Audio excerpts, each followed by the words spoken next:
You know what it is? It's another great day at Legend Talk. This is the recap show.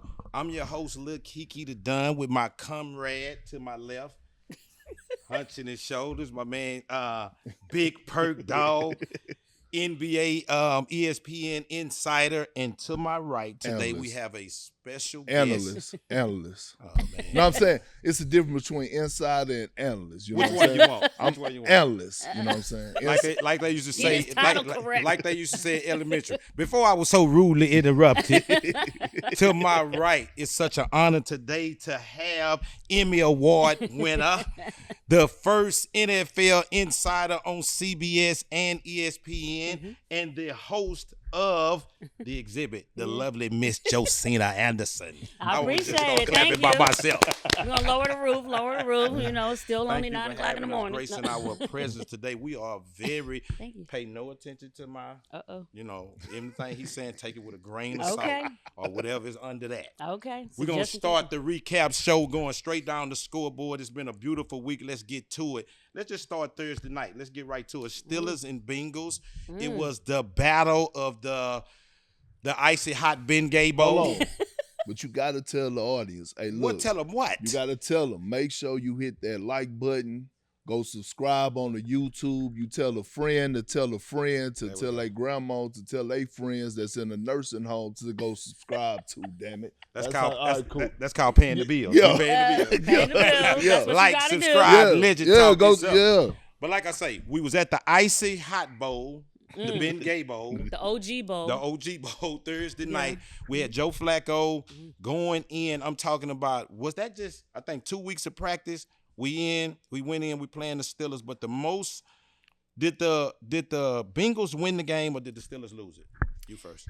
Well, I definitely feel like the Bengals won the game. I feel like Joe Flacco is a quarterback who gets off when he's doubted and denied. If you think about going back to when he played with the Jets and they didn't re-sign him, then he ended up with Cleveland and won comeback player of the year. Then this year, you know, they have a whole bunch of quarterbacks, and that's a whole nother situation with the Browns and trying to figure out the quarterback situation. They end up wanting to go with the rookie, so they go ahead and get Joe Flacco out. And I don't know if that's a mix of Joe Flacco also wanting to get out once they were going to go with the rookie. But bottom line is he's not there. And then anytime that he gets doubted, he kind of gets crunk off of that. He has a strong performance. And so the 40-year-olds wanted to come out there and show you can get it done. And quite frankly, I didn't think he would get it done that well.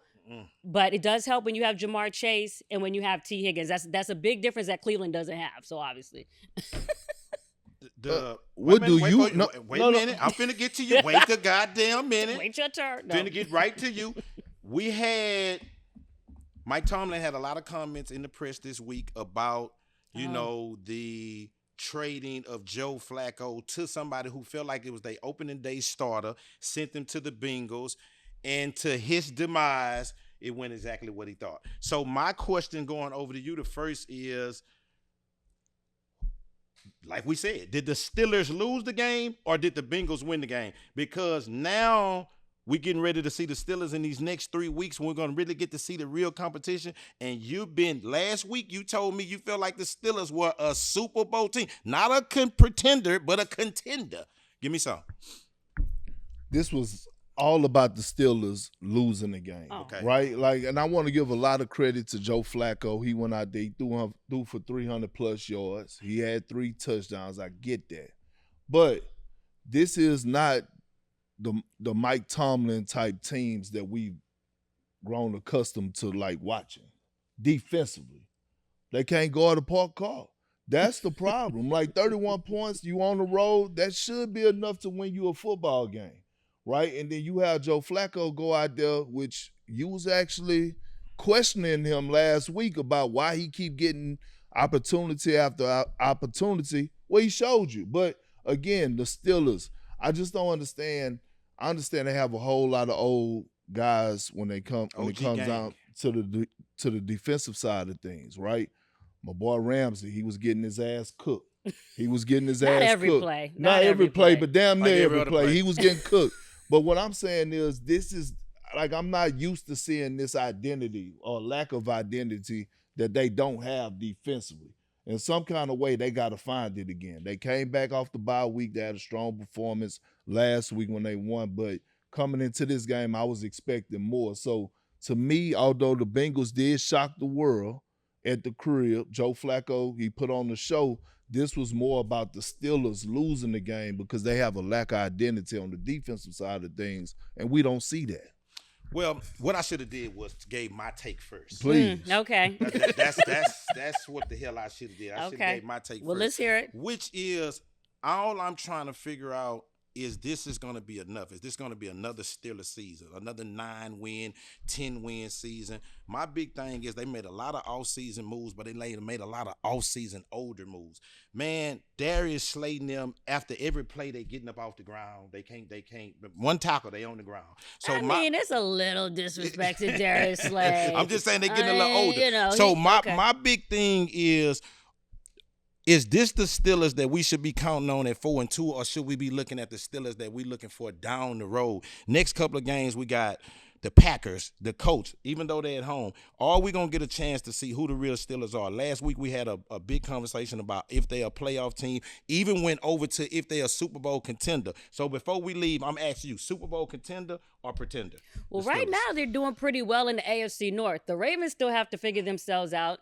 They are not doing so hot. They're not doing the way that they want to do, but they are getting Lamar Jackson back this week. They are getting back Roquan Smith, so that has contributed to them being off track. And then you have the Browns, who are still trying to figure out themselves with this whole quarterback situation. And then the Bengals, I mean, if it wasn't even for Joe Flacco, people were talking about the Bengals, you know, hopefully, potentially giving up Trey Hendrickson, but just because their team was going so far down south. So teams like the Cowboys and whoever need a pass rusher, actually hoping that the Bengals were going to lose so that they may be able to pick up Trey Hendrickson. So from the Pittsburgh Steelers standpoint, they at least have, you know, somewhat of a hold in the AFC North relative to their competition, though it is still early in the season, right? And they can still come back. AFC North always plays tough. But I think right now that the Steelers are in a good position. I think Mike Tomlin looks smart right now for getting Aaron Rodgers off the Jets, which is a whole nother conversation we could have with the 0-7 Jets, right? Yeah. So right now it does look smart. And the other thing I was going to say is part of the reason why they even got Darius Slay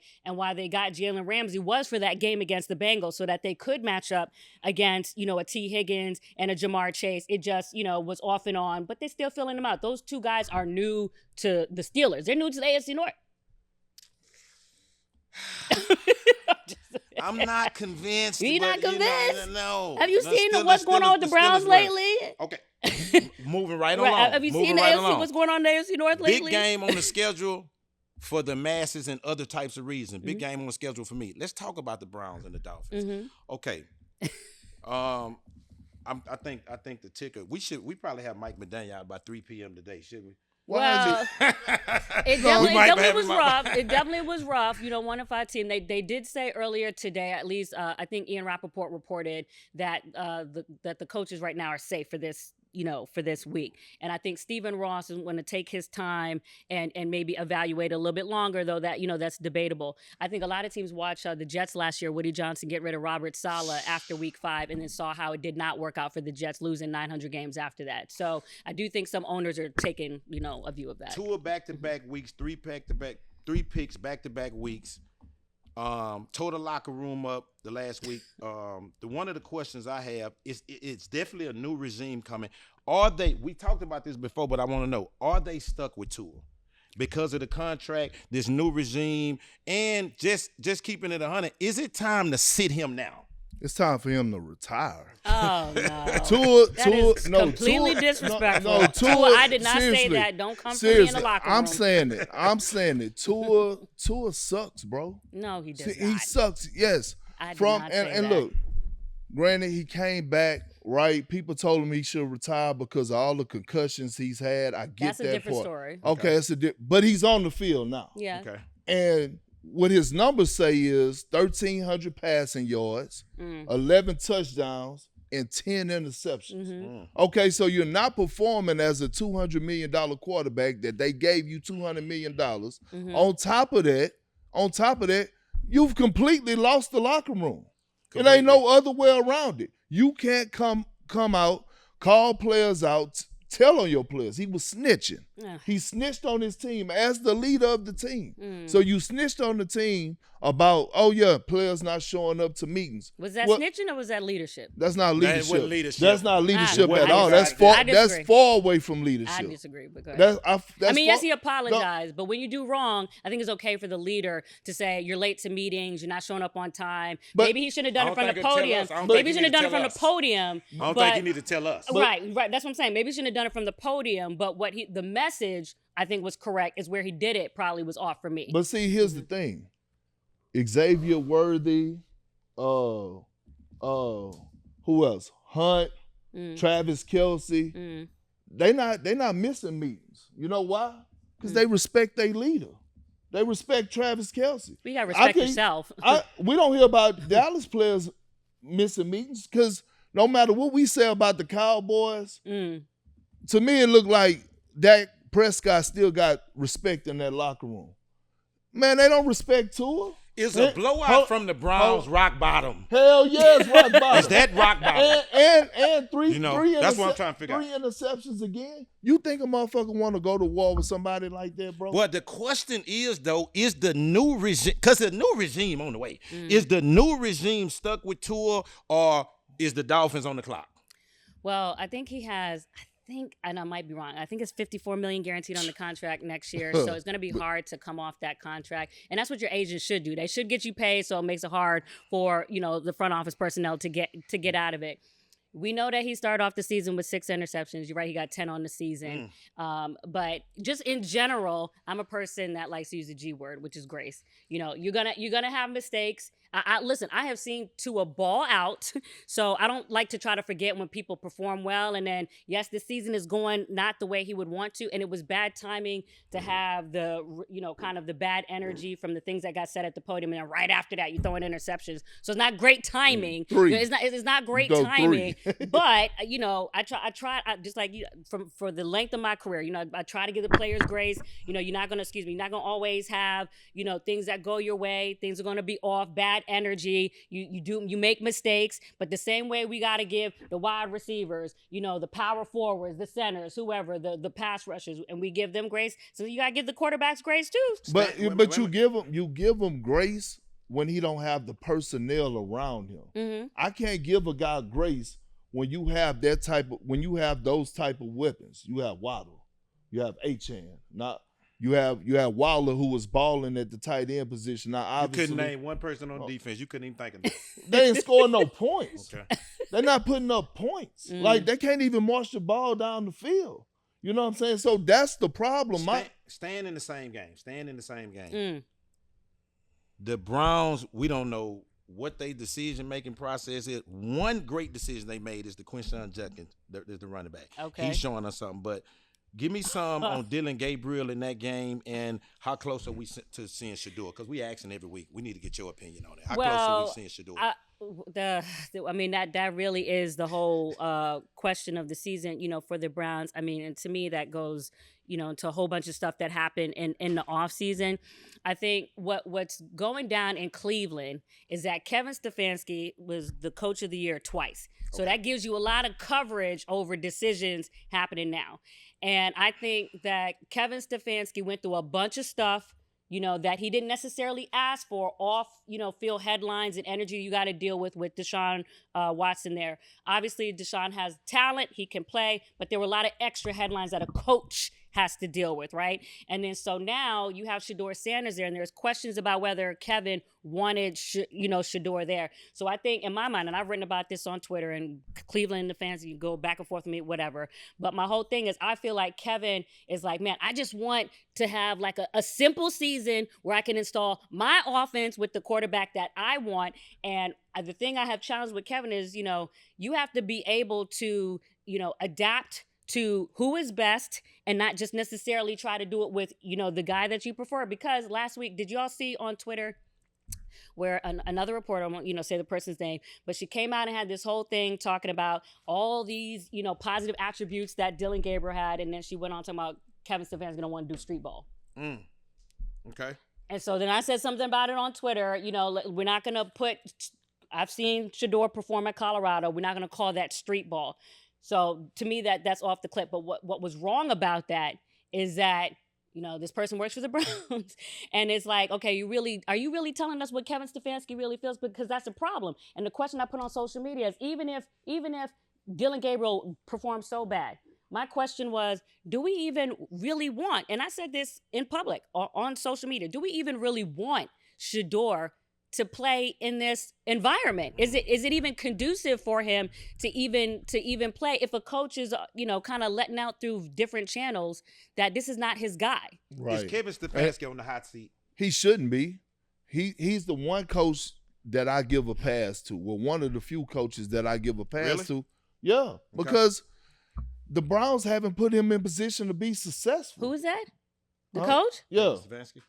They haven't, in my opinion, because here's the thing. This is why I say that. To all the points you just made, let me tell you why. In any sport, it's hard as a head coach to walk. The one thing you don't want to do is walk into the season having to deal with drama. Like, you want to take away all the drama so a coach could lock in and focus and keep the main thing. And that's the same thing that makes Mike Tomlin great. Yeah, but for so long, though, he hasn't been able, for the past couple of years, been able to keep the main thing. Whether it was the Deshaun Watson news, and now you coming in, you have Joe Flacco, and then whether or not, your front office drafted bad for us causing all that turmoil in the locker room with Gabriel and Shedeur, knowing the attention. Like, that's a hard thing to fucking manage. And you trying to win football games. That is a hard thing to manage. He has never been able to walk in and say, you know what? I could lock in on my squad. I don't care who you are. But now he's locking in on Dylan Gabriel, and he's saying Dylan Gabriel is the guy. And the question that I was saying is Dylan Gabriel, is he really the guy for the long haul? Is he really the guy for the long haul? I'm just asking the question. Here's the thing, I'm not saying he can't be. I'm just asking the question. Whether he is or he's not, that's the right shit to say. That's the right thing to say, because now you quiet all the noise, and now we can keep the main thing. Because if he would have said, if they would ask him, oh, Dylan Gabriel, is he your quarterback of the future? And you say, well, I don't know everything up. Now you spark up a whole nother conversation. So you just coming off a win, you get the fucking win, and you keep moving on. You want to keep the positive energy in the locker room. We talking about Tua. We talking about Dylan Gabriel. It's been a lot of questions about quarterbacks over the last couple of weeks. When you're talking about Baker Mayfield, you're talking about Josh Allen. These people here is starting to be the best quarterbacks in the league. But did Patrick Mahomes put himself back on display yesterday as the best quarterback in the league? Hands down. He ain't even have to play the fourth quarter. I ain't even asked you shit. Let him go. I'm saying. I ain't even asked you. Let him go. Is Patrick Mahomes the best quarterback in the league? He damn sure top 5. I know that much. He should be top 3. I'm just saying he's top 5. I'm not going, should he be the MVP? No, Baker Mayfield should be the MVP as of today. But Patrick Mahomes put the world on notice with the weapons he have around him, the shit that he displayed against your Pete Carroll-led team last night, yesterday. I'm just saying, you've been on there every week. You've been on there every week. Pete Carroll this, give Pete Carroll grace, give it. I'm not going last day. Okay, so but what I'm saying is Patrick Mahomes showed us that why he's one of, I think, to be honest, us putting Patrick Mahomes every single year as the best quarterback in that conversation, that's beneath him. We're talking about one of the all-time greats. His expectations in the bar now for him is it ain't about the best quarterback in the league no more. We talking about the best quarterback to ever do it. One of the best quarterbacks to ever do it. Certain conversations is beneath him. You say that shit for Jared Goff and Baker Mayfield and Josh Allen. Patrick Mahomes in his own motherfucking planet. Back-to-back wins. Patrick Mahomes from another planet. Give me some on the Chiefs right now. They raising back up on the power rankings. You give me some on the Chiefs right now. Are the Chiefs back? You didn't have them in your rankings last week. Don't worry about me. We always talking about the Jets jetting. We always talking about the Bengals beating them. We always talking about the Browns browning. Are the Chiefs chiefing? Well, I'm not ready to get crunk on the Chiefs after a win against the Raiders. You know what I'm saying? Not the way that the Raiders are playing now. That's not a shade against Geno, because I've seen Geno play better than what's going on. Even he would say that from the podium. But y'all are getting live over Patrick Mahomes after 31-0 versus the 2-5, Raiders. I mean, let's see that happen against, maybe the Eagles, even though they just had a loss against Giants, whatever. But let's have that conversation after they beat a stronger opponent. The other thing, real quick, I was going to say about Patrick Mahomes. I know you're saying he's in a different planet, all this other stuff. When you talk about people who have accomplished multiple championships, whether it be a Michael Jordan, whether it be a Tom Brady, whether it be, somebody like that, part of being great is that you have to be able to do it year after year after year after year and keep your consistency up and your energy up, even when you on fat cat status and you coming off of winning a championship. And that's what made Kobe. I mean, you could talk. That's what made Kobe great. That's what made Michael Jordan great. Is that even when they already had 2 championships, they were still playing like they had none. Even if they were in a game down by 40, they were still playing like they were down by 1. And so the way that the Chiefs start off the season, they didn't have Rasheed Rice, but I don't know. And I just came off of you doing ain't all in yet. Off who? On them Chiefs, you are not all in. I mean, can hear I'm that giving right them there, their props. But No, I want to be clear. I think I'm you're giving them all of them props just to end up saying, I ain't feeling them Chiefs right now. Well, that's what I'm saying, is that I'm giving them their props from the championships that they've won. But this season, that's what I'm saying. That's what separates the Kobe's, the whatever, is that they always on 10, regardless of if you have 4 more rings or if you're down by a bunch of points. Go ahead. Let me move my hand. The basketball. Again, they're coming out of the East. I mean the AFC, excuse me. Mm-hmm. No. The West or the AFC period? AFC period. Mm-hmm. AFC period. Mm-hmm. Part of being great is making people around you better. When you able to fucking get yours and make guys around you better. Mm-hmm. How has Tyreek Hill been since he left the Chiefs? He was trying to get back there. Okay. Right? Hold on. He was trying to get back there, right? So what I'm saying is, it don't matter if we're surrounded by Patrick Mahomes. He gonna make us look great. Tyreek Hill has had some phenomenal games with the Dolphins. He had a few, but not consistently. I mean, right? Not consistently. So when I'm looking at all this speed around Patrick Mahomes, and I understand they beat up on the Ravens, on the Raiders this week, but last week, who they stomped out? The Lions. But I'm saying though, it's no team in the AFC that I look at right now and be like, you know what?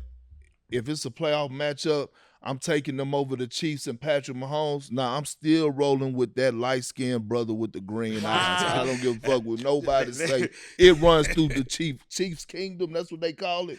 Him and Andy Reid, that shit they got going on is it. Let's stay in that game. Even though it was a 31-0 blowout.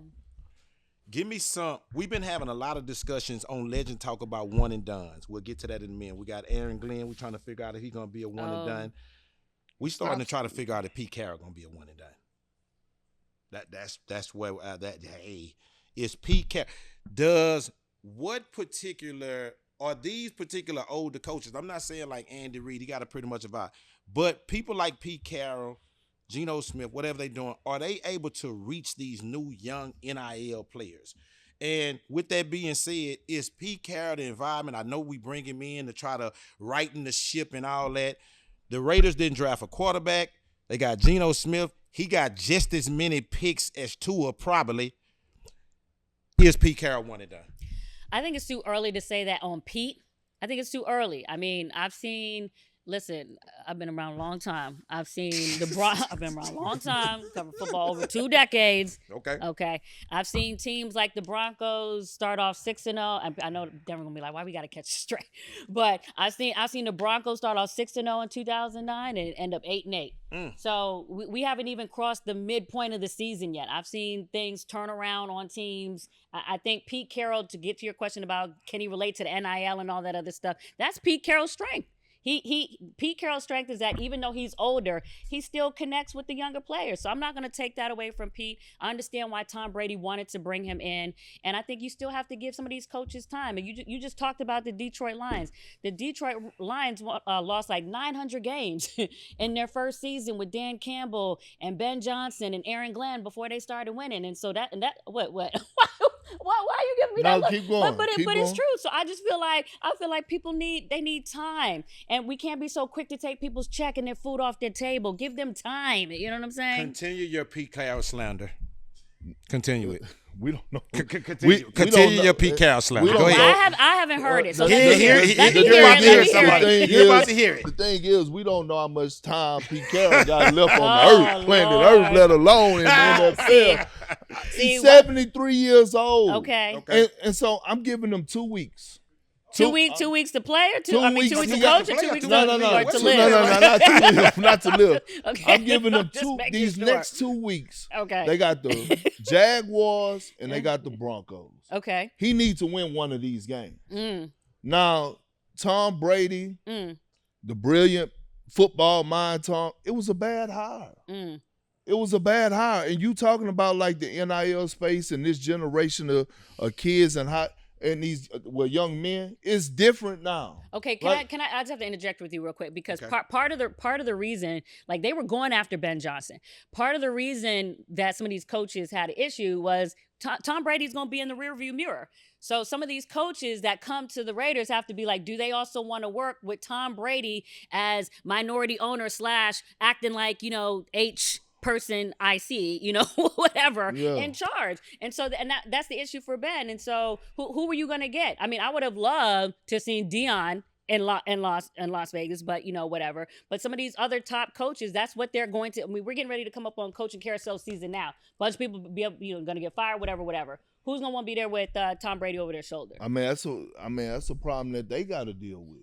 You know what I'm saying? That's a problem that they got to deal with. And again, that's Tom Brady, you know what I'm saying? Like having to check his ego. Like what is happening? This is what I'm saying. I don't know, but you could take me behind the scenes because this is a real question. I don't know what happens when with coaching interviews in the NFL. But I know what happens in the NBA with coaching interviews. You know what happens? What? They walk you in there. You're in there with the whole entire ownership group, the front office, and then they ask you, they say, what do you know about this team? And then, the coach go on to say about how he feels about each player. Okay, tell me about this player. Who would you want to highlight? Who you think this team should run through? Now they go just listen. They already have in their mind the answers that they want to hear, right? So the coach give his pitch.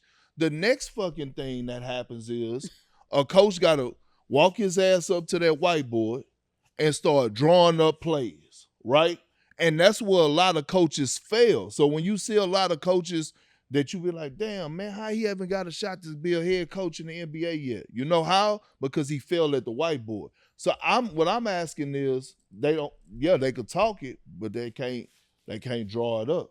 So what I'm saying is when you doing these coaching hires, I don't know. I'm deferring to you. I'm asking what goes behind the scenes in these coaches' interviews. Like when they, is it just a dinner conversation or they really got to dive into their bag and show these people? Okay, hold on before you get to that because that's finna lead into the next thing and I'm finna get ready to say, which is we talk about the Browns browning, the Jets jetting. You haven't even talked about the Jets. The Bengals, we're going to get to the Jets jetting. The Bengals bingling. Are the Raiders just Raidering? Because they culture ain't no hell of a culture over the last 15, 20 years either. What about that culture? We studied these teams.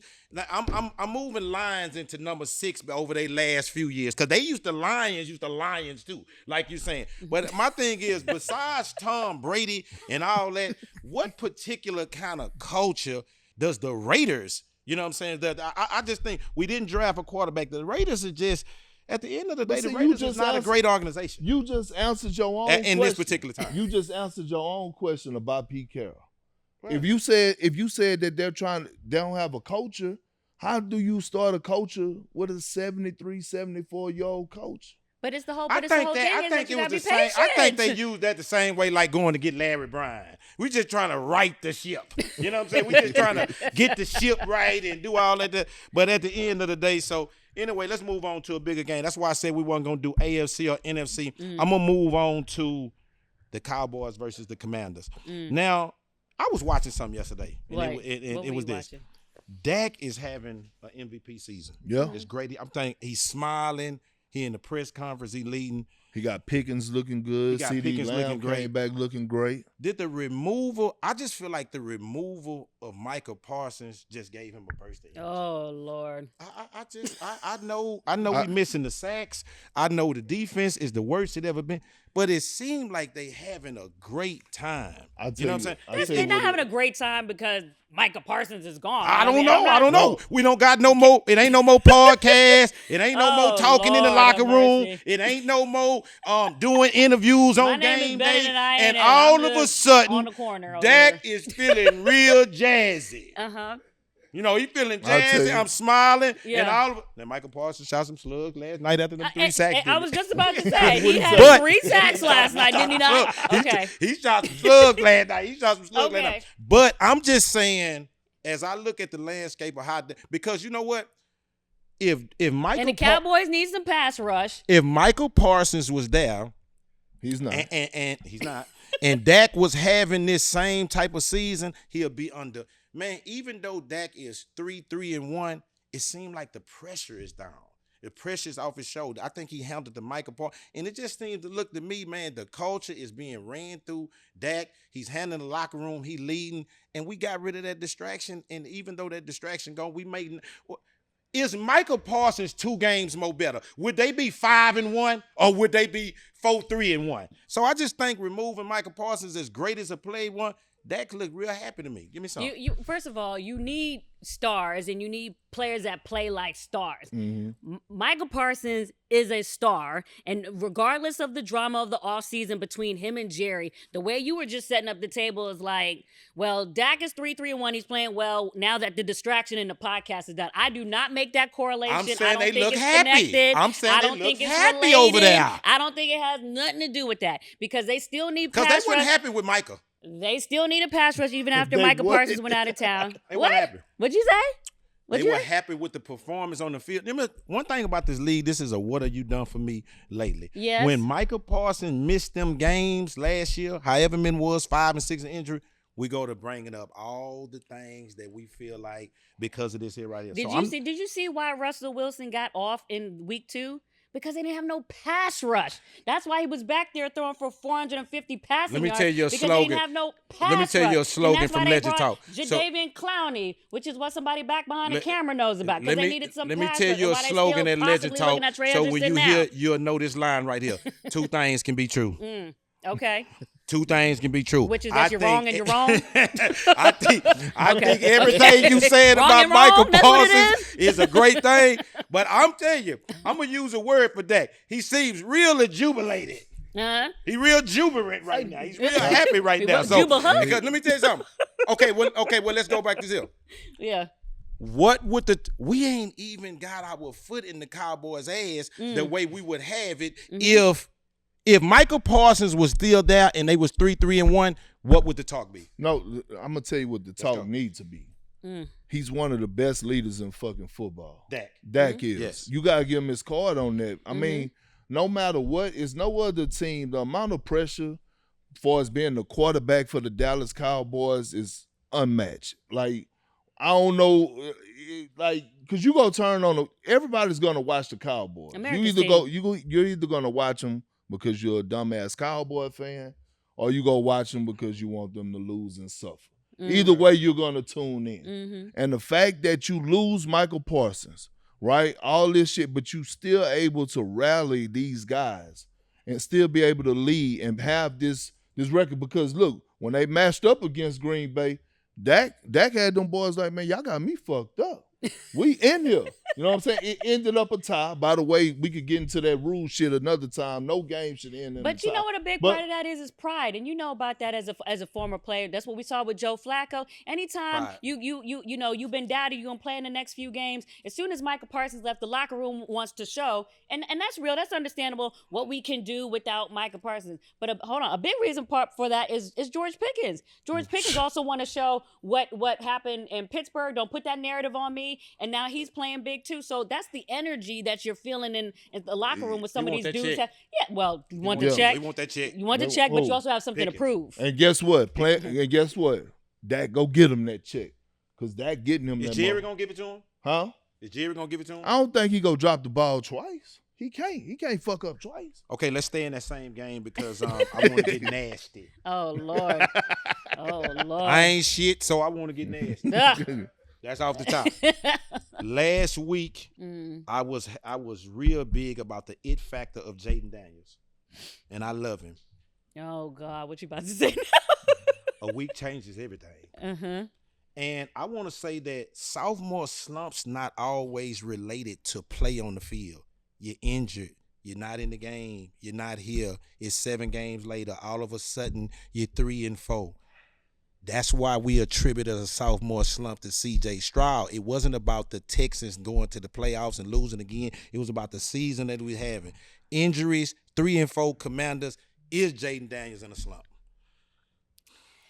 I don't know that he's in a slump. I just think he's been hampered by injuries, and it's been inconsistent. Does that go into a slump? No, because I think the best ability is availability. Well, I understand you have to be available, but I think slump really more pertains to performance, regardless of whether you're injured. And I think that him being injured is hampering his consistency, which is hampering his flow. And to me, that's even a more legitimate question, because I saw people on social media, and even Jayden Daniels' mother came on social media last night. About the RG3 thing. Yeah, stop. She's basically saying, stop putting RG3's name on my son. It's a different scenario. He's a different player, and getting to the fact of what happened with RG3's career. I'm gonna let you finish it before we get to that. I'm gonna say a line, then you finish it. Yeah. We love Jayden Daniels' mama, but oh Lord, no, still always good. Not but. We love Jayden Daniels' mama, but I'm gonna let your nasty ass finish it. Go ahead. Oh God! He just came from his notes too. He just came from his notes. No, but I'm saying give me some on the slump, and then we're gonna get some on the tea lady. Well, I'm gonna tell you something about the slump. Okay, it's not actually a slump. What happened is the film is out on your ass, and we should never. What we all should take away from this seriously is never overreact to what quarterbacks do in their rookie season, because once the film come out, then we get to see who's really like that coming into their sophomore season. Okay. Right? Now, the injury part of it, this has always been a concern of mine with Jayden Daniels. Like, I love the kid. I thought last year the Redskins, they had a lot of luck. Commanders. I'm sorry. Edit that shit out. Hey, listen. Commanders. Listen, he is. Listen, Commanders. Look, Commanders. He has his own attorneys. That's not located to legislate. It's not the same thing. Look, go ahead. Commanders, right? My biggest concern always been with Jayden Daniels is his body go hold up. He need 2 steaks a week, maybe 3. Yeah, but he needs to put. He got to put on weight. something. Yeah. I agree with that. He got to put on some weight. Like we watching. I'm taking for example. You watching Victor Wembanyama, right? Since he's come into the league, he's put on 20 pounds of muscle. We watch Giannis put on damn near 50 pounds of muscle since he first came into the league. I think, and it goes for everybody. When you talk about taking care of your body, you talk about doing the things that you need to do to be able to be great and be able to be consistent. Like hitting that weight room in that off season, bro, like that should be a goal. And it's gonna be hard. He can't do it this season. Like it's hard to be able to, try to go out there week in and week out to go win NFL football games and worry about you ain't gonna put on weight throughout the course of the season. This off season, that's the shit he need to focus on. Okay, so before we leave that now, game, as far as his and mama, that's 100%. I'm out of there. I love it. I'm out of that You shit. see what I said? Yeah. I love you. Okay, before we leave that game, just give me a realistic expectation for the Cowboys. They up and down. Dak having a beautiful season, but what kind of expectations we got? Well, I think they're going to come back and start to gain ground now that CeeDee Lamb is back, and now you get to have a bigger size sample of CeeDee Lamb and George Pickens being on the field at the same time. You know, you want to have one taking the defensive attention off one so that the other can flourish and vice versa. So the fact that George Pickens and company have been getting off to a degree with CeeDee Lamb not even on the field, I think is actually a good sign. It kind of even reminds me of, because I've just been talking about this lately, kind of reminds me of when Antonio Brown was playing for the Steelers and then Juju came and Juju had his, season and they're like, oh, it's Juju now, whatever. And then Antonio Brown, and they started kind of doubling up on Juju. And now it's like, yeah, you need the other person there, to take the defensive attention away from you. So that's what I'm looking forward to seeing with CeeDee and George Pickens on the field at the same time. All I know is the Cowboys go win their next 3 games. Who are they playing? Broncos. Wait a minute. Cowboys win. They're going to win their next 3 games. I'm just sitting there with my notes up here. I know. Broncos, Cardinals, Raiders. You know what I'm saying? I'm glad you said that. I don't know about the Broncos. I do. I don't know about the Broncos. Let's stay right there because we in the NFC East. Let's slide over to the Blues Brothers. The Blues Brothers was in town yesterday. Down there in Denver. And they were having a funky good old time down there. When I tell you, Jackson Dart, I'm talking about he's shaking shoulders and doing different types of things. And then all of a sudden, 33-9 in the fourth quarter. Man, I'm gonna go right here. On what Brian Daboll? Where he gonna be defensive coordinator next year? Offensive Brian Daboll, because he ain't gonna be down there with the New York Giants. Was that the coup de grace yesterday? 33-9 in the fourth quarter. Was that the coup de grace? That's an old school Dukes of Hazzard old life. 33-13 in the fourth quarter. Was that? Can he survive that? Because you know what, man? That's a big thing. We're gonna get to another one. Well, you know what I'm saying? You actually These know who rookie the Giants play quarterbacks. next. They play the Eagles in Philadelphia next.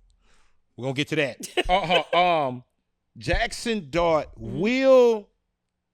Brian Daboll not gonna get to coach him eventually in the future. So, do these particular games hold weight of just canceling these particular people's season? Was that the game final for that loss right there for Brian Daboll in the Giants? It potentially could be. I mean, as of the taping of the show right now, we haven't heard that he's lost his job, but it certainly didn't help. I mean, that video last night of Brian Burns coming off of the field and yelling and having a whole bunch of issues with them continuously dropping 8 in coverage and just rushing 3 seems like an indictment on the defensive coordinator, Shane Bowen. So that's one of the things I was checking for this whole time. Are they even not just what's gonna happen with the head coach, but what's gonna happen with the defense? Are they gonna get another defensive coordinator?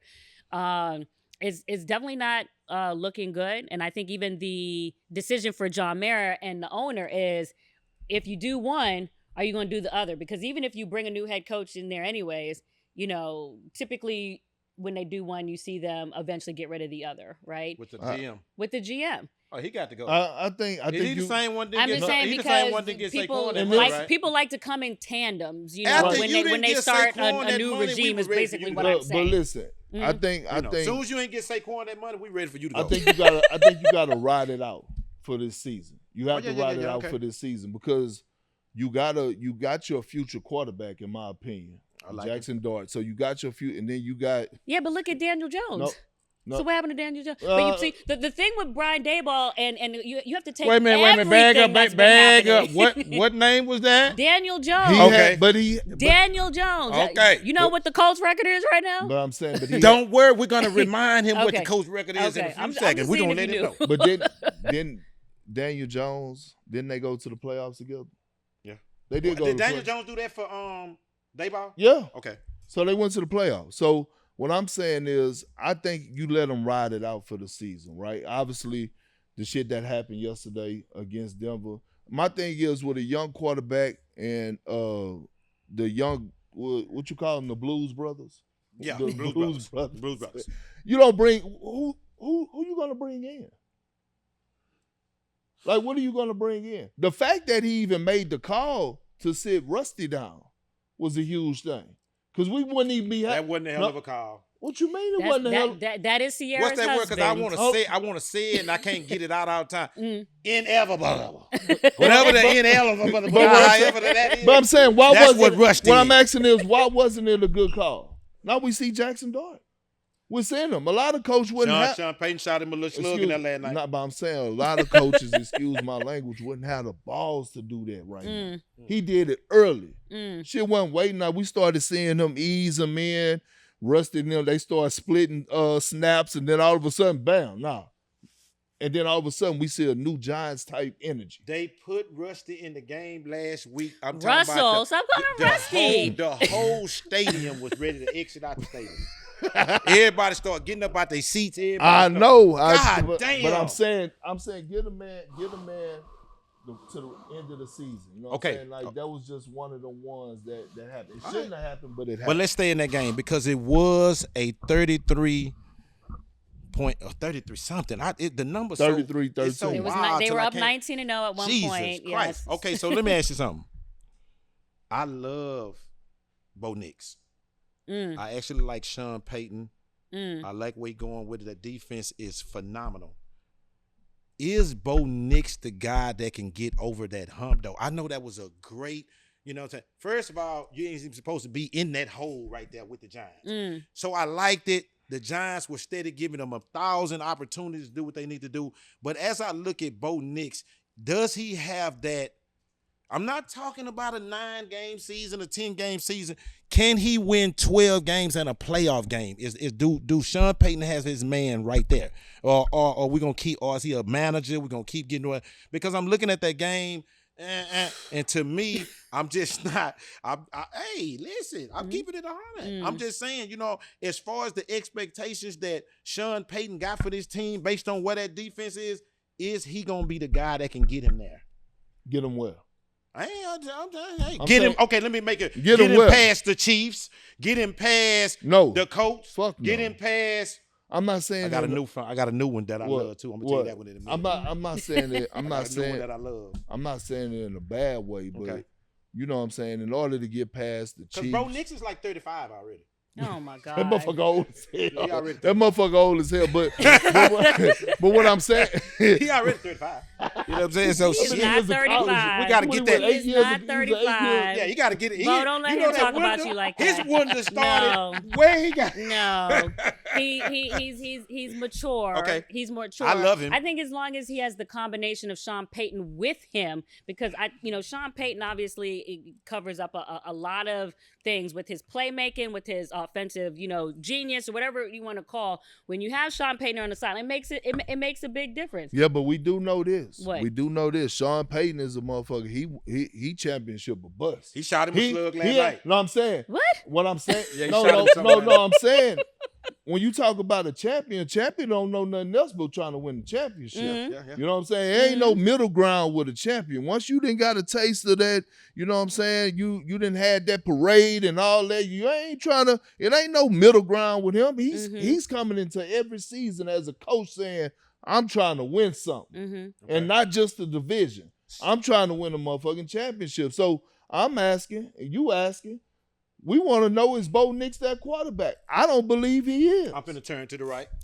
Well, I think they could take them to the promised land. Yeah. I think the tandem with Sean Payton just obviously makes him even maybe more so than if he were with another coach. Just like they say, Kevin O'Connell in Minnesota is kind of like the quarterback whisperer. A lot of quarterbacks have gone there and turned their careers around. I think when you're paired with Sean Payton, it helps you, to play even better than maybe you would if you were paired with somebody else. That's the way I'm You going to can answer tell that. she's a guest on here because she brought them Vikings up. Bring them Vikings up what? his hell. You brought them Vikings up his what's hell wrong? in here behind them Vikings. We're What's gonna wrong get with to them them? in a minute. Okay. Okay, check this out right here. Yeah. We talking about young quarterbacks and what they doing. So Can I say something real quick? Though? Yes. Because we kind of got away from Russell. I just wanted to say this because we're gonna get back to Russell. Let me just interject Okay. this because the thing with Russell Wilson, first of all, is before he even came to the Giants and when Joe Shane signed, and I wrote this whole piece about it being a panic move. I do agree at the time it was a panic move because if you're going to end up going with your rookie quarterback anyways, and you already had DeVito on there, I don't know that you need to have Russell Wilson and Jameis Winston because Jameis is just sitting there, not doing anything. Jameis, it brings Sunday service. He brings bring that fucking that's Sunday. Different. He brings.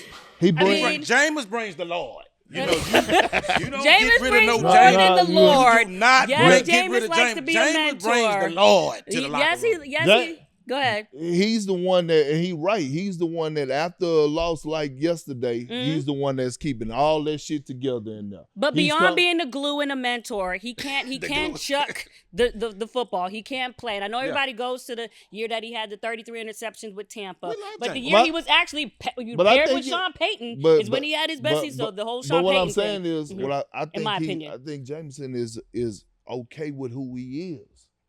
I think he's accepted that role. But he shouldn't. But my thing is, he shouldn't have to. That's the whole point. He probably want to. I just had this conversation with Jameis 2 weeks ago. What did he say? No, I'm just saying because we had this conversation. I'm like, look, don't get on me, when I say these things, because this is how I feel when I'm saying these things. And he's like, no, you good. But that's how I feel. Is it just because you're good with being the mentor, just because you're good with taking that veteran role, just because doesn't mean you should have. And I just feel like his experience going through the NFL has somewhat kind of just. I don't know if the word is beaten down, but I feel like it's kind of beating him down to a degree as far as his potential, his capacity, and all that other stuff. What were you about to say? Let me educate you real quick. Okay, I'm listening. You see the great job she do? What? See, it's a great job because this is why I didn't want you to call me an insider. See, Ms. Anderson over there, she's an insider and an analyst. Hold on, let me explain. I'm the only real analyst on this show. We go through this every week. But let me I'm the analyst of this show. We go through this every week. Hold on. Let me educate the audience on the shit. Okay. Because see, I can come on here and say whatever the fuck I want because I don't have to go talk to them motherfuckers. You know what I'm saying? I don't give a fuck about a relationship. I don't need it. I'm going to say what the fuck see how that balance was right there? I'm just teaching you. So as you continue to grow, because I don't want you to get banned from the ribbon cutting this upcoming week either. You know what I'm saying? I think I'm already fucking with you. Okay, let me say this here. I want you to get from the Legend Talk Show so everybody know. Russell Wilson, I'm not calling him rusty based on his play. I think he's a Hall of Famer. I love him, and I love the kids. All of them. Rusty is short for Russell. All my friends named Russell, I call him Rusty. Tell DB, do not choke me next time he get up here. You know what I'm saying? Because he headed that way. You know what I'm saying? So let's stay on rookie quarterbacks for a minute. Quarterbacks, period. Where Cam Ward go play at? Because it ain't going to be the Titans. Because it ain't going to be the Titans. It ain't going to be the Titans. Listen. Now, Cam, don't get mad at me. I got to get on him a little bit. Throw away the playing off script. It's time for you to manage them little jokers that you got because it ain't enough of them. You know what I'm saying? You don't got enough shit to be all off script. Rasheed Rice ain't going to pop up in the zone. None of that shit ain't going to happen. So you need to manage more. So my big thing to you is based on, we've been talking about this. I want to see how you feel. I was big on those quarterbacks like Sam Bradford and them, and the ones where we gave them 70, 80 million and we had to keep them. Well, no, based on how the quarterback system is set up now, whether you draft from the money you got invested to it, how long now I'm not speaking on this for Cam Ward, this is year one, but how long do these organizations stick with these quarterbacks? And I just feel like sometimes the number one pick, man, they just don't end up it's going to be a raw deal for you to be the number one pick. But when you're talking about Baker Mayfield and just some of these last number one picks, what do we think about Cam Ward and where he's at in that organization with the Titans? Because they are years away from getting it together. And I think they're under the curse of Vrabel too, the Vrabel curse. Okay. I think that, he's going to get time, obviously. He's going to get time by just the fact that it was a number one pick. We can also compare that situation to Anthony Richardson, from the Colts. So you are gonna get time, but I do think that the leash is a little bit, shorter because they will yank you, at the end of the day. And I think part of also what changed that patience level was the year that RG3 and Andrew Luck came into the NFL. I believe that was 2011, 2012, because prior to that, the quarterbacks were getting more time. So an Aaron Rodgers could sit 2 or 3 seasons behind a Brett Favre or what have you. What changed it is the year that RG3 and Andrew Luck came into the season. They performed so well their rookie year, then that became the expectation of all the rookies after that. Like, oh, well, they did it, so now they got to perform well their earlier before, obviously, the injury or what have you. But because Cam Ward is the number 1 overall, that will afford him more time. I didn't love, and people seen that on social media yesterday, I didn't love the whole headline about they're simplifying the offense, for Cam. I get it that Mike McCoy said that, and that was part of something that came out of a press conference or what have you. I just think that there is an understandable sensitivity around that when you're talking about simplifying and the history of, black quarterbacks coming up in the NFL. So I think you have to be careful in your characterization of that and maybe give it more context. But overall, Cam will get more time because he's the number 1 overall pick. And he should, Grace.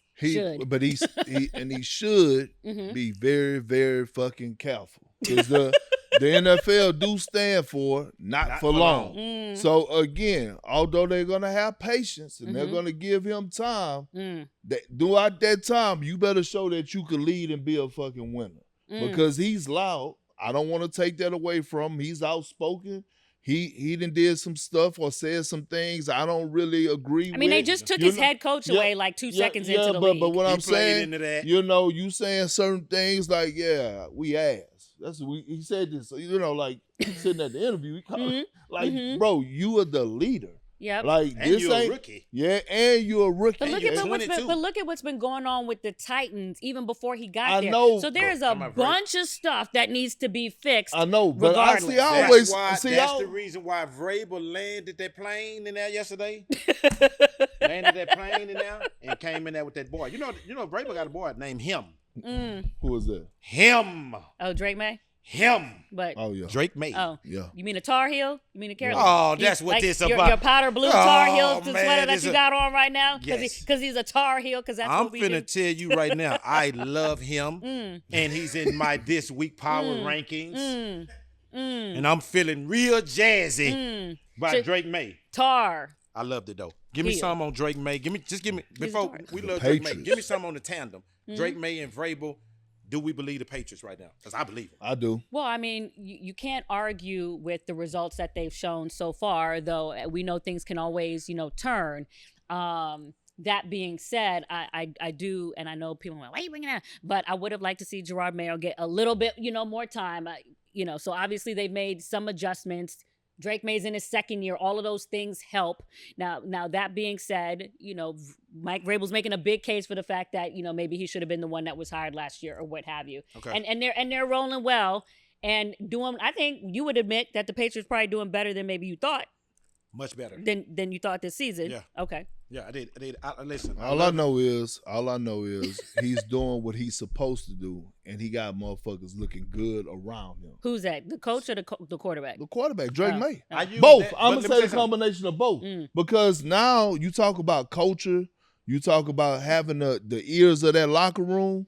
Yeah, they got that. But you know what it is? Drake, I'm going to say this to people who might not know. Drake May is, beyond him being a Tar Heel, which I would just say that is true.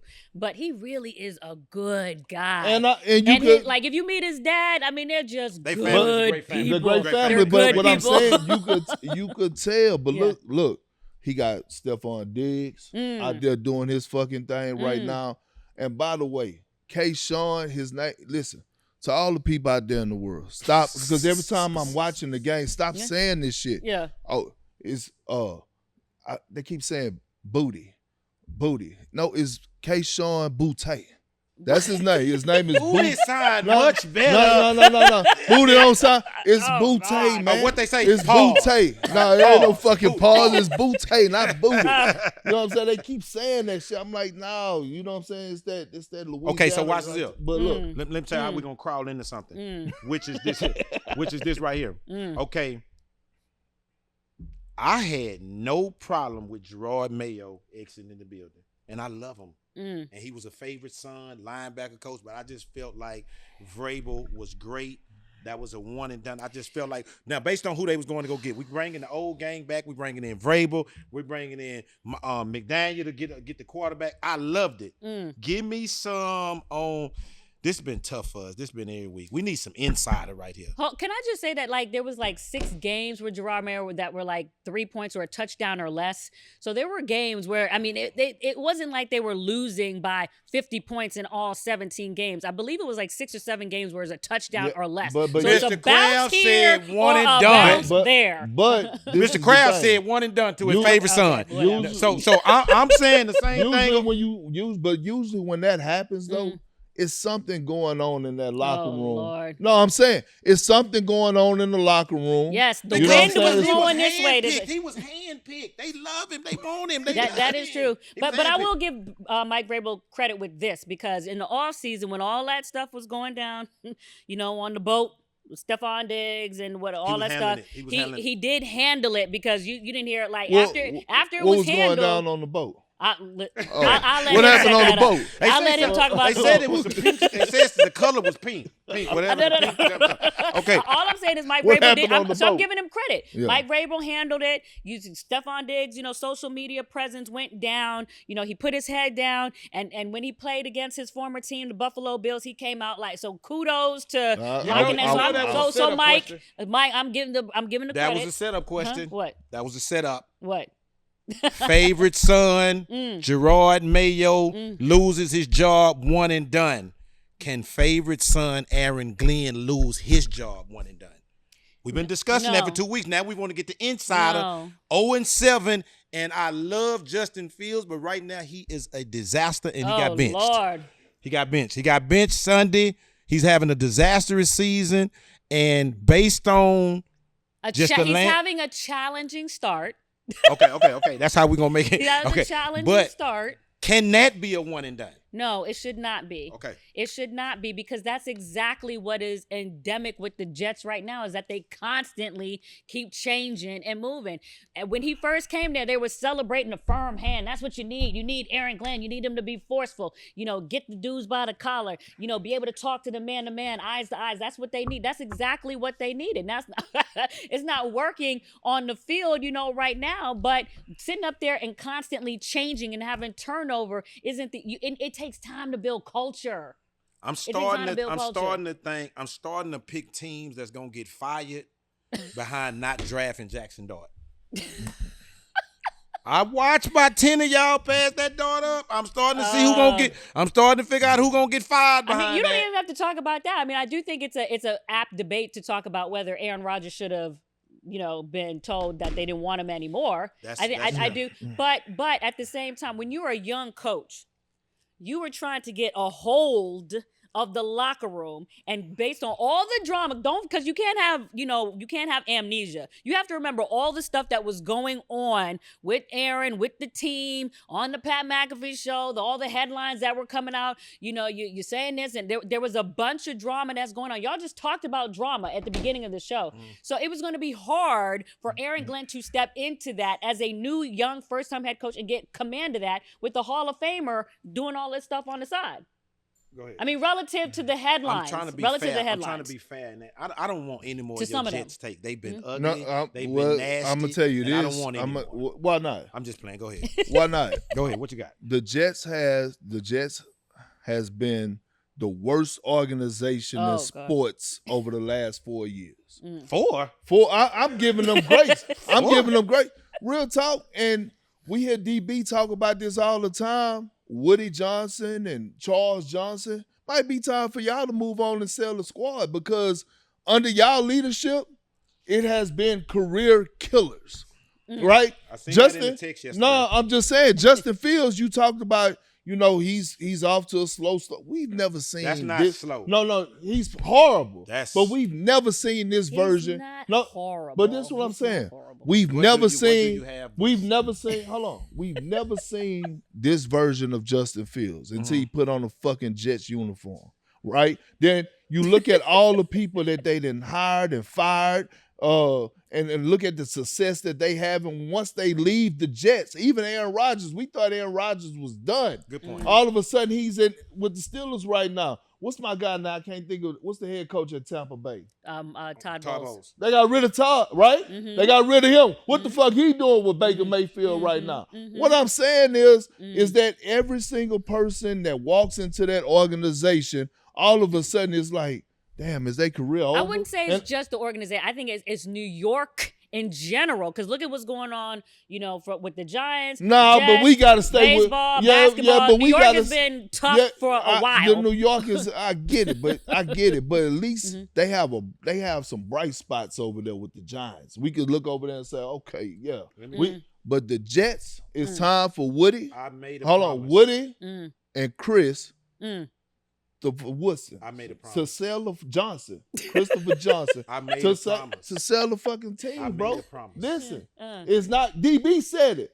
He said the reason that we even asking is if Glenn is going to be one and done is because of the ownership group, or the owners, on how they move. I'm breaking my promise. What's your promise? We've been talking about this just 4 minutes. We supposed to only gave them 2 minutes, 60 seconds, 120 seconds. It's a real topic. But it is. But let's not leave out one thing enough. Let's give the Panthers a little love. 2-game winning streak. Bryce Young is winning. I know that's a hard division over there with Baker Mayfield. But at the end of the day, we so caught up into the Jets.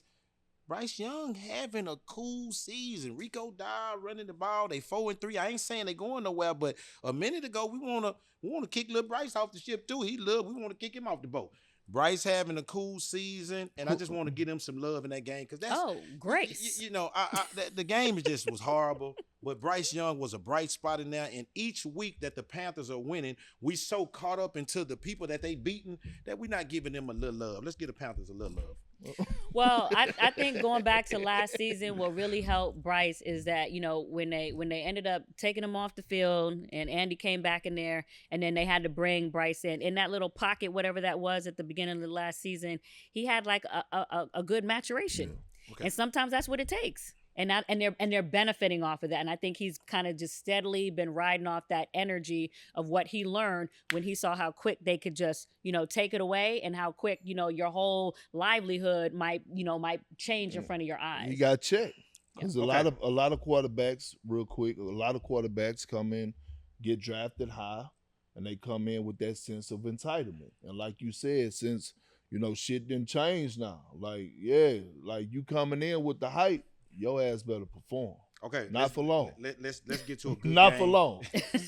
Let's get to a good game. I love this game. It means everything to me. I'm starting with you for sure on this here. Oh, what? Lord, you must be talking about Monday Night Football. No. Oh. I want some respect on Danny Dimes now. Oh, okay. Not tomorrow. Not on the now. Danny Dimes respect. Going down there. Was Danny Dimes involved this week, or is just still JT? He going to the notes, goddamn. He going to the notes. Hey, listen, Colts, Chargers. I'll be back to you in a minute. Yeah. Because it's been a lot of hating in this building. All the Ryan in the crowd, everywhere. Yeah. Give me some on Daniel Jones, 6-1. I know Jonathan Taylor's having an MVP season, but how much impact is Daniel Jones having on we could say the number 1, number 2 team in the league right now, the Colts? Well, if you remember some of the Giants games last year, you watched Daniel Jones. For everything that went down with the Giants, he is somewhat mobile. Like he can run for his size, even though he got the Duke pedigree and all that other stuff. But he can run and he can throw. And then I think when you saw that sideline thing happen between Brian Daboll and Daniel Jones last with the iPad or whatever that was, something went askew, something went awry. And thank God for Daniel Jones for the Indianapolis Colts, because where would he be if it wasn't for that situation right now? And it just goes to show you how, a team or a coach can put a narrative over your career that you might not actually persevere from. So just imagine if he didn't have his stint right now with the Colts, what you might be saying. I don't even know what your opinion is on Daniel Jones. It's coming. Okay. Give me some on this part of it before we even get to that. Because we be talking about Ben Johnson. We talking about Sean McVay. We talking about LaFleur. Give me some on Shane, though. What about him? Well, I mean, like Shane. Shane came from the Philadelphia Eagles, and we know that he can coach. We know that he knows offense. I think the thing was, can you go and take that mastery and be successful in Indianapolis? And for the first year, whatever it was a little shaky, but that to me again underlines why people need what? Time. Because if you were going off of Steichen's first year in Indianapolis, you might have been so you're talking about Aaron Glenn and some of these teams that are starting slow, but it can turn. That's a perfect example. It can turn around. It can turn around, Yeah. but it might, sometimes it's just not the fit for you. Sometimes you need a different situation. Yeah. Look what's happening with Baker Mayfield. You need that other piece to have that perfect marriage. Listen, I stop acting like I've been hating on Daniel Jones. I don't even know what you're somebody draw my face. No. I'm saying somebody draw my face. All I told you was I've seen this movie before. That's your Sam Darnold thing. You got the same movie in here. So what are you saying about Daniel? I'm saying I've seen him win regular season games. However, again, we just talked about him going to taking the Giants to the playoffs. I think he's in a better situation. I think it's not that much pressure when you're playing for the Indianapolis Colts, not to talk down on their organization. Which is what I was saying about New York. But I'm saying you in that fucking market, like it's certain markets, Boston, New York, Philadelphia, LA, Philly, Philadelphia. Like man, it's a different type of pressure. Okay. All I'm saying is he's doing an outstanding job. But if you want me to come on here and do cartwheels and shit about some regular season games, that's exactly what I want you to do. That I've seen him win before. It's not. No, I'm not judging him. What year is this for Daniel Jones? 6, 7, 8. That's when the lights Oh, turn on. okay, so what I'm saying is, it's to the point now where it's like, hey, nah, bro, you get measured when you get to the postseason. We're almost done. Let's stay in that same game. Yeah. Is beating the Chargers still something? What you mean? Because I'm sick of them. Okay. I think I am. I'm just saying. You sick of them, but you got Herbert as your starting quarterback on fantasy football. But that's by default. That's by default. That's by default for this week right here. We talked about Bo Nix a minute ago in this same breath. John Harbaugh got a lot of. I stay mixing the brothers. Jim. Which one we on right now? Jim. Okay. Jim Harbaugh got a lot of faith in Justin Herbert. I want them same questions about Justin Herbert that I got about Bo Nix. Not from a rookie standpoint, but is he a over the hump guy? Because at the end of the day, if for as fast as your shoulders raise up, he'll sink them back down. For as fast as he raise them up, he sink them back down. So my thing is with the Chargers, every week we inserting them, taking them back out. Is beating the Chargers still something? Okay, let me tell you what's going on with the Chargers. The Chargers, I believe they started off 3-0, and they got like a patchwork. They got like a patchwork offensive line. So that's what's been hampering Herbert, because it changed on the game where they were playing the Giants.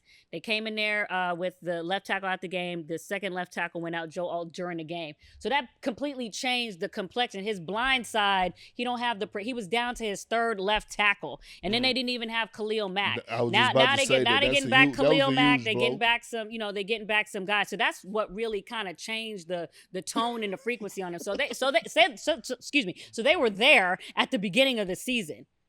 They had some issues on the offensive line and lost the key guy on defense. What are you about to say? I'm finna get nasty. No, it was good. I mean, he still threw for 420. I'm just saying, is he? I got him. I know. I'm finna get nasty again. What? Who gonna coach the Falcons? Oh God, leave Raheem Morris alone. Who gonna coach the Falcons? Leave Raheem Morris alone. That was a competitive game last night. There are phenomenal coaches on the 49ers team with Kyle Shanahan and Robert Saleh as defensive coordinator, basically coaching with nobody on defense. Another person that's shining. Okay. Once they leave the Jets. Okay. Again, like I just told you, shine. You leave the Jets, you go somewhere, you shine. Watch this right here.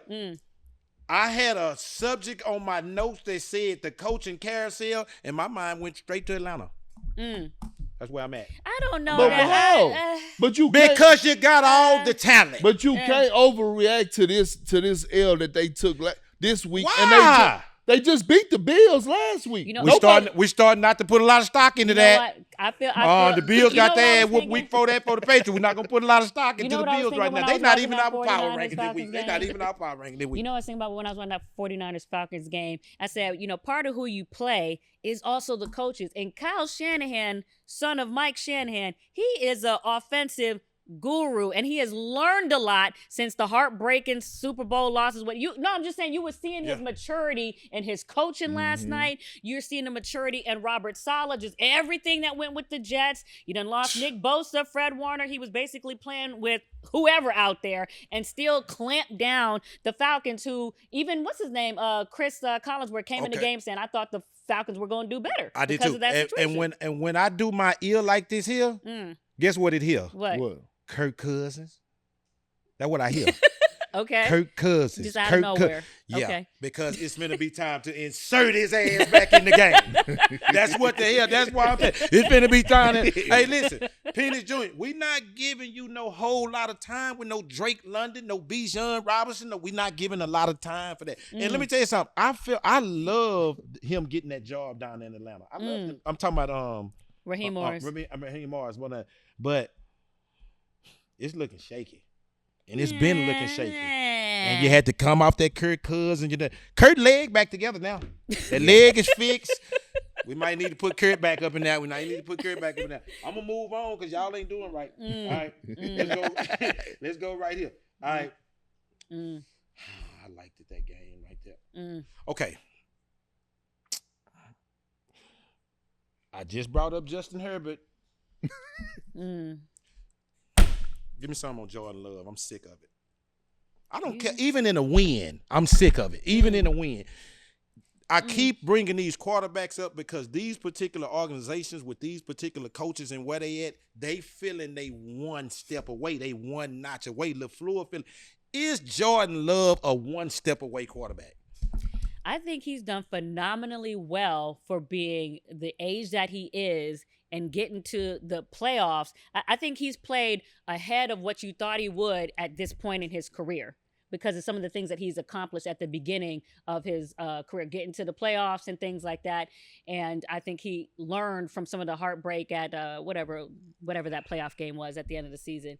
But he's doing better than I thought he was at this point in his career. So I want to give him credit. They're still young. They're still young. And the expectations. We talk about Marcus, but fuck, that Green Bay expectations and the person he had to step in behind. Yeah. And still carry that franchise. Yeah, I think that's the game of the week this week coming. What? Packers Steelers.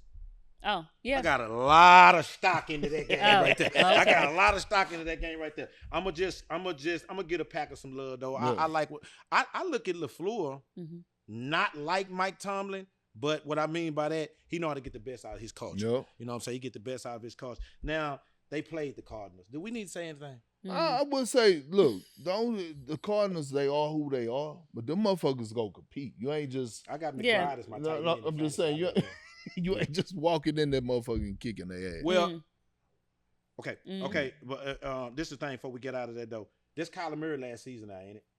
What you mean? What are you talking about? Why y'all playing crazy? No, I'm saying what you mean his last season as a Cardinal. You think he go one out? I think quarterbacks don't just grow on trees. So even if you're fatigued, you tired of a quarterback, it's just like it's like when you have a relationship with the girl. You have to think about who's the replacement. Who's the replacement? Who would be the replacement? I got a nice new replacement list. Okay. I'm gonna tell you that. That's the question always. Even when you're tired, who are they gonna be replaced by? Before we get to power rankings, let's make sure let's get a champ. What? The champ showed out last weekend. Give me something on the champs. Before we go into the power ranking, this is what I'm saying. I told y'all last week I was not worried. Jalen Hurts is a top 10 quarterback, like I said. Top 5. You can come back to the show anytime you want. That's why I want to let you know that you can come and you are welcome to Texas. Okay, so man, now we be talking about some teams be teaming. But boy, that Carson Wentz be wincing, don't he? Oh, Lord. He gonna Carson Wentz, yo. I thought you were going to talk about the Eagles. Now you I'm just giving praise to Carson Wentz. I'm in that same game. The question is, how long much, before Justin Jefferson won out? Boy, I like you. That's a good one, boy. We're gonna get to that in a minute. That's the question. That is the question. Yeah, but how I'm saying, long is he gonna take? Are we all right with the Eagles? They Eagles all just right? paid Justin Jefferson, but go ahead. Is the That's Eagles fine. all right? That don't mean he can't Yes, they're request all a right. trade. Yes, they're all right. Huh? The Eagles all right? Yes. That don't I'm mean saying the locker room all right. Last Week we no, wanted no, to no, trade no. I think AJ they, Brown. you know what? You know what? I think they needed that performance and that win the way that they had to win yesterday in order to get that camaraderie back. Because you mean the loss against the Giants? No. I mean what they done yesterday. Mm-hmm. Okay. That like they had to go down there and they had to do some shit against No, but the I'm Vikings. saying I feel like That that came off of connection- the loss. that connection. No, but I'm saying those moments in the game is what brought it together. Mhm. That when Jalen Hurts hit AJ Brown on that dime, threaded the needle. That dime had that energy of like, yeah, nigga, I trust you. Catch it, nigga. Don't ever question me, nigga. I'm always fuck with you. That was that type of energy on that ball, like thread. Yeah, like Mhm. yeah. Now, I'm gonna say this. They needed that. We're not gonna stay long on this right here because we got to get to the power rankings. But I do want to say something about the Saints and Bears. Ben Johnson. 2 or 3 games in a row, they averaging 20 points. A little bit, some day 20 points straight in 4 games. Some they haven't done. Is Caleb Williams gonna be the first 4,000-yard passer for the Bears? I'm talking about this is in history of their whole organization. I don't know about that, but I would like to take this opportunity to give Ben Johnson some credit because I know that the past few seasons when he's kind of been in the head coaching search and taking his name out of the search, people have questioned whether he had the machismo, the alpha gene, whatever it was to actually be the leader. And just by the way he's handled some of the press conferences, I said, you know what, he probably got a little bit more in him besides just being this, impresario on the sidelines as an offensive coordinator. So I want to give Ben Johnson some credit as far as kind of the energy he's been showing with Caleb that I think some doubted based on the way he's handled his last few coaching searches. No, Caleb still got to perform. Yeah. Like we got to remember the hype, the expectations. Like Justin Fields was doing his thing. No, I'm saying with the Bears. In a dysfunctional organization at the time, Justin Fields was still shining. They had to get rid of Justin Fields because of the hype of, the Caleb Williams coming in. Like the expectation's still there. I'm still like the coaching of Ben. I would say this: the coaching of Ben Johnson had got them at a 4-2 record more so than the play of Caleb Williams. Now I'm gonna say this. in the same game. If that makes sense. That makes sense. Before we go, I'm gonna say this here. I do want to give a little kudos to Spencer Rattler and the Saints. I know they losing, but I like little Spencer. See, you come on here and give kudos to that shit, but you wanna call for a motherfucker from the Falcons to be bitched at 5. I told y'all. Man, what's your power rankings, man? Here we go. Yeah, that's what I want. Let me critique that shit. Shout out to Spencer Rattler. That's a football name, Spencer Rattler. You gotta love that. Okay, power rankings. Colts. Don't scratch your goddamn head. I ain't mad at it. They're number 5 or number 1. I told you we don't just do that top 5. You got to put that shit in numbers by that. 6-1 right now. I got them at number 1. Okay. I got them at number 1. I'm okay. Sorry. Bucks. They ain't. I kind of didn't want to do nothing that hadn't played tonight yet, but the Bucks still in my power ranking. They number 2. You got them at number 2. Chiefs at number 3. Go ahead, say whatever you got to say. The Bucks are not below the Colts despite the record. I have the Bucks. I would not have it that way. I'd have the Bucks above the Colts. I got the Colts because we're flying on all cylinders. We're not waiting on nothing to get back. JT here, Pittman here. Who the fuck is we? Like you keep saying we, like you. I'm saying them as an organization. When I'm speaking to them, you got kicked out of the ribbon cage. I got kicked out. Organization. I'm saying I like the energy of Todd Bowles and Baker Mayfield better than what they're giving off, more so than the energy of Daniel and Steichen right now. That's what I'm feeling. I'm with that. That's what I'm feeling. I got Chiefs. I got the Eagles back in my top 5. I'm sorry, they the champs. I got the champs back in my top 5. And I have the Eagles above the Bucks, even though they lost to them. But I still give them the deference as the Super Bowl champs. Mm-hmm. Yes, especially the way that they just played. They showed you who they still are. Who is that? The Eagles. Okay, Oh, yeah. I'm with that. Colts, Bucks, Chiefs, Eagles. I got the Rams at number 5. What? Somebody got to be out the AFC. I mean, out the NFC West. Mm-hmm.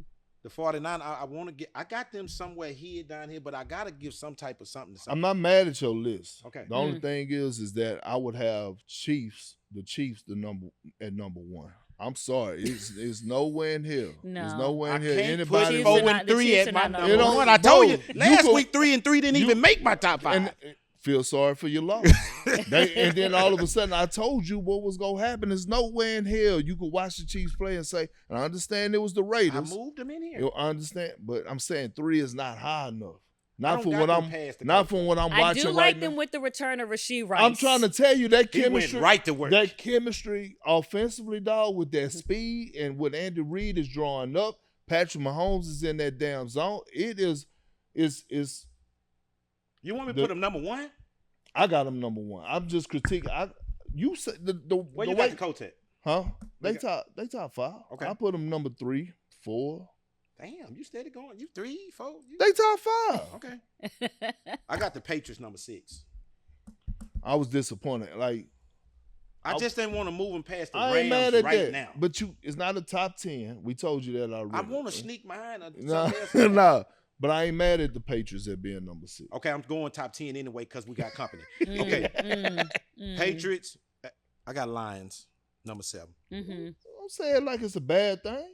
I don't like that defense at all. It's okay. They found a way to win.